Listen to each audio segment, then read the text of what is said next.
랍사게가 돌아가다가 아수르 왕이 이미 라기스에서 떠났다 함을 듣고 림나로 가서 아수르 왕을 만났으니 왕이 거기서 림나와 싸우는 중이더라.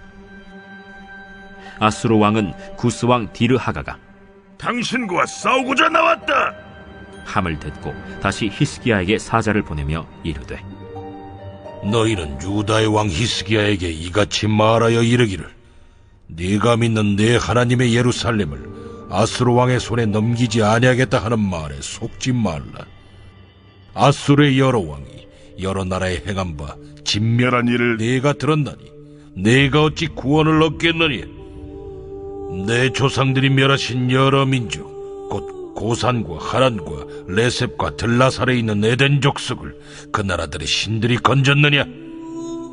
하맛 왕과 아르밧 왕과 스발와임 성의 왕과 헤나와 아와의 왕들이 다 어디 있느냐 하라.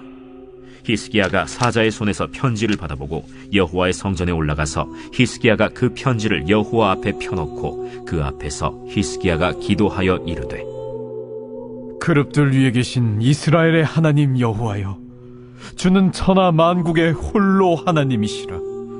주께서 천지를 만드셨나이다. 여호와여, 귀를 기울여 들으소서. 여호와여, 눈을 떠서 보시옵소서. 산헤립이 살아계신 하나님을 비방하러 보낸 말을 들으시옵소서. 여호와여, 아수르 여러 왕이 과연 여러 민족과 그들의 땅을 황폐하게 하고 또 그들의 신들을 불에 던져 싸우니 이는 그들의 신이 아니요 사람의 손으로 만든 것 곧 나무와 돌뿐이므로 멸하였나이다. 우리 하나님 여호와여, 원하건대 이제 우리를 그의 손에서 구원하옵소서. 그리하시면 천하 만국이 주 여호와가 홀로 하나님이신 줄 알리이다. 여러분 반갑습니다. 오늘도 큐티로요는 기막힌 하루입니다. 본문 말씀 열왕기하 19장 8절부터 19절의 말씀입니다. 열왕기하 18장부터 시작된 아수르의 침공과 그들의 위협은 19장에 넘어와서도 계속되고 있습니다. 그런데 오늘 큐티 본문은 말씀의 전체적인 구도에 주목할 필요가 있어 보입니다. 자, 오늘 본문 말씀은 크게 두 부분으로 나눌 수가 있는데요. 먼저 9절부터 13절까지는 아수르 왕이 히스기야에게 보내는 메시지의 내용이고 14절부터 19절까지는 히스기야가 하나님께 드리는 기도의 내용입니다. 자, 그런데 오늘 이 본문 속에서 우리가 보게 되는 아수르 왕과 히스기야 이 두 사람은 완전히 대조적인 상황입니다. 아수르 왕은 최강자입니다. 성공자이고 정복자입니다. 반면 이 히스기야는 최약자이고 패배자이며 억압받는 자입니다. 자, 그런데 중요한 것은 이 두 사람의 이러한 처지가 완전히 다른 상황이 영적으로도 큰 차이를 만들어내는 것을 우리는 목격하게 되는 것입니다. 자, 이 상황의 차이가 어떤 영적인 차이를 만들어낸다는 것입니까? 말씀을 보면 아수르 왕은 강하면 강할수록 하나님을 인정하지 않을 뿐만이 아니라 하나님을 조롱하고 멸시하기까지 합니다. 10절에서 이 아수르 왕은 내 하나님이 예루살렘을 아수르의 손에 넘기지 않겠다고 하는 약속을 믿지 말라는 것입니다. 또 11절에서 그는 이미 여러 나라가 그랬던 것처럼 이스라엘도 구원받지 못할 것이라고 합니다. 그리고 12절 13절에서 아수르가 일으킨 전쟁에서 어떤 신도 그 나라를 구하지 못했으며 너희가 믿는 여호와도 너희를 구원하지 못할 것이라고 합니다. 이렇게 아수르 왕은 자신의 강함으로 말미암아 교만이 하늘을 찌르고 하나님조차도 그의 조롱의 대상으로 삼습니다. 그런데 반대로 히스기야는 약해지면 약해질수록 하나님께 더 가까이 가고 하나님을 더 간절히 찾고 구하는 모습을 보게 됩니다. 16절에서 히스기야는 여호와를 향해 부르짖으면서 귀를 기울여 들으시고 눈을 떠서 나를 보아달라고 합니다. 또 19절에서 우리를 아수르의 손에서 구원해달라고 그렇게 부르짖고 있습니다. 이처럼 아수르는 강해지면 강해질수록 하나님을 멀리하고 히스기야는 약해지면 약해질수록 하나님을 가까이 합니다. 바로 이것이 구원의 원리입니다. 불신자들 가운데 어떤 사람들은 신앙인들을 평가절하하면서 이런 말을 하죠. 종교는 의지가 약한 사람들이나 믿는 거야. 여러분, 물론 이 말이 듣기에 결코 좋은 말은 아닙니다. 하지만 그럼에도 불구하고 그들의 이런 말은 결코 틀린 말이 아닙니다. 물론 비하의 목적으로 하는 말이지만 그러나 그 말 자체는 맞습니다.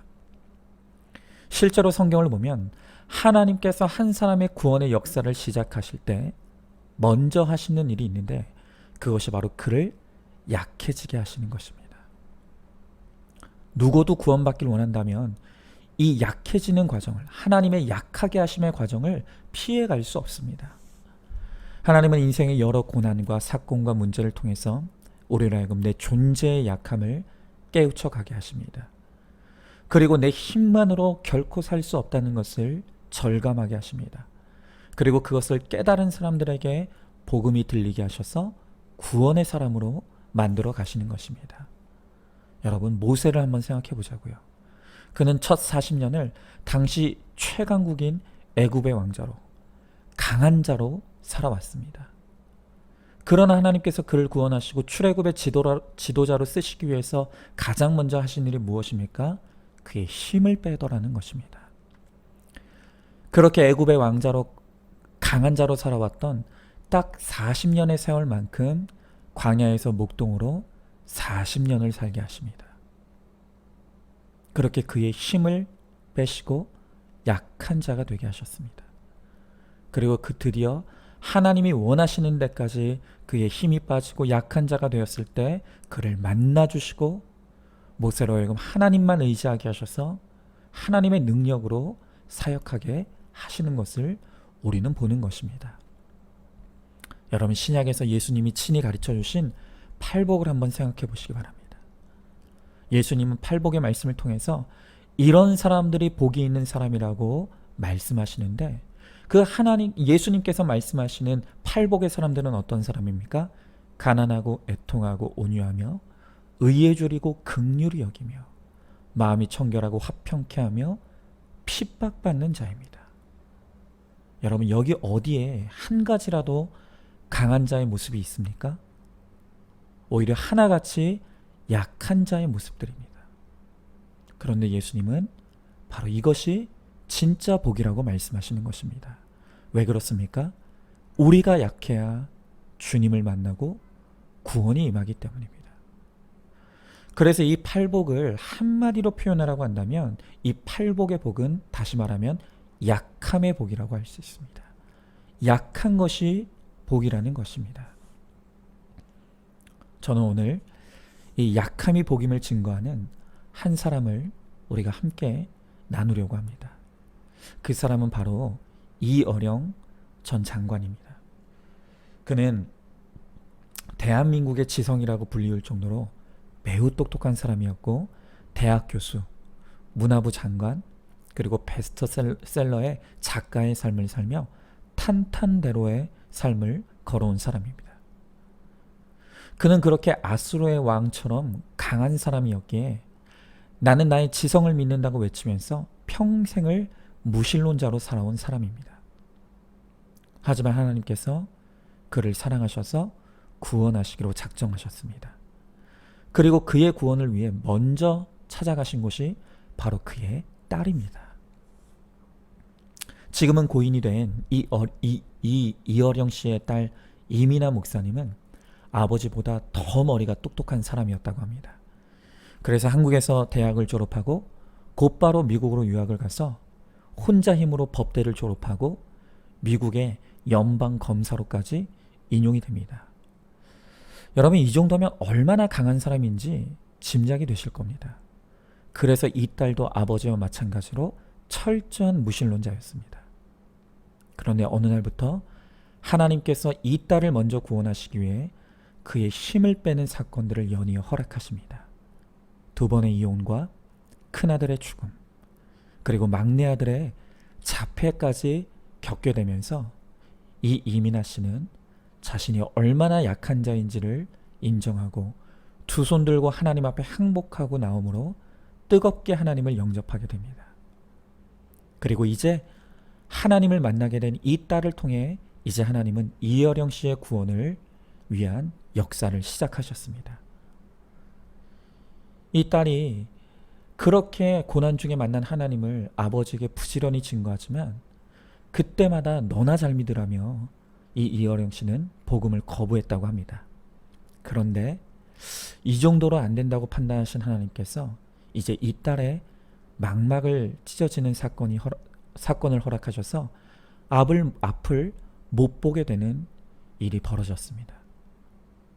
그 소식을 듣고 딸이 있는 미국으로 한 걸음에 이 이어령 씨가 달려왔는데 함께 갔던 병원에서 미국의 의사는 현대의학으로는 절대 망막을 재생시킬 수가 없다고, 이제 이 딸은 평생 앞을 못 보게 될 것이라고 실명 선고를 받게 된 것입니다. 그렇게 내가 가장 사랑하는 딸의 실명 선고를 받는 순간 그가 나의 지성과 명예와 돈을 자랑 삼아 살아왔는데 이 딸의 고통 앞에서 내가 자랑하던 것이 아무것도 도움이 되지 않는다는 것을 직면하게 되면서 드디어 난생 처음으로 자신의 약함을 깨닫게 됩니다. 그런데 그렇게 딸의 집을 방문한 그 주에 이 딸이 강권하여서 이 딸이 다니던 교회에 함께 태어나서 처음으로 가게 되었는데 이 딸이 앞을 못 보게 된 상황 가운데서도 예배 가운데 눈물을 흘리며 찬양하고 예배드리는 모습을 이어령 씨가 목격하게 된 것입니다. 그런데 그날 예배 가운데 눈물을 흘리며 찬양하고 있는 그 딸의 모습이 그렇게 화평해 보이더랍니다. 그런 딸의 모습을 보며 나는 아비가 되어서 이 딸에게 아무 도움을 주지 못하는데 이런 기가 막힌 상황에서도 이 딸에게 화평을 주는 저 딸이 믿는 하나님이 나보다 나은 분이구나 하는 것이 인정이 되었다고 합니다.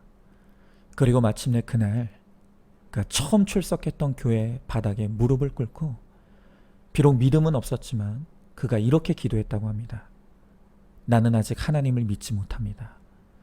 그러나 평생 내 명예, 내 돈, 권력과 인기를 최고인 줄 알고 살았던 내가 내 자랑이 무너지고 지금 이 딸의 고난 앞에서 아무 힘이 없습니다. 아비의 사랑으로 감히 간구합니다. 이 딸에게 한 번만 기적을 베풀어 주셔서 보게 해 주소서. 그러면 내가 가진 게 입과 손밖에 없지만 이것 앞으로 당신께서 쓰시기 바랍니다. 그리고 평생 당신의 종으로 살겠습니다. 부디 딸을 고쳐주시옵소서. 그런데 하나님께서 그의 약함의 고백과 기도를 들으셨습니다.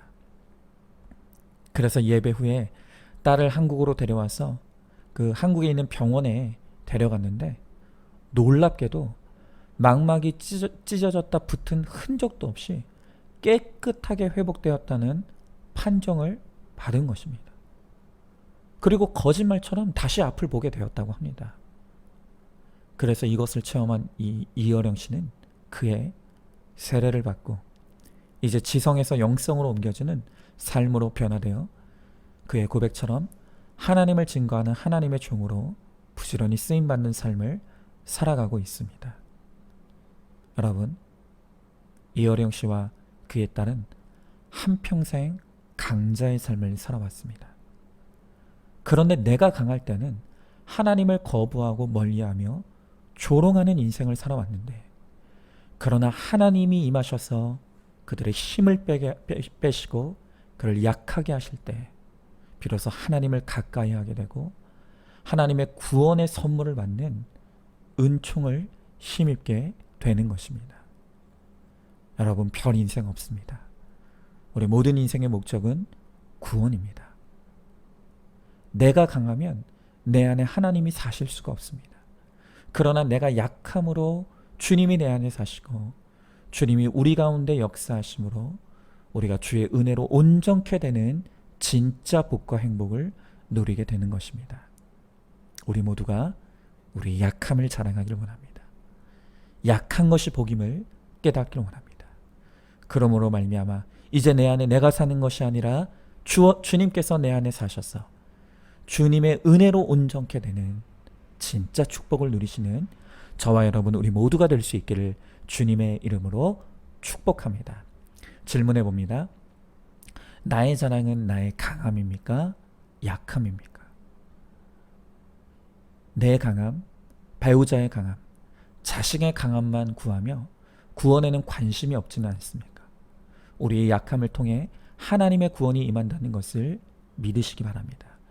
내가 약함으로 주님을 믿고 구원 얻은 것을 감사하며 평생 내 약함을 자랑하는 우리 모두가 되기를 소망합니다. 자, 마지막으로 이제 8월 13일 보석상자 문구입니다. 절대적으로 인내하라는 것은 절대적인 권세를 주시기 위함입니다. 아멘. 오늘도 큐티로 기막힌 하루를 살아내는 하늘가족 공동체 우리 모든 성도님 되시기를 주의 이름으로 축복합니다.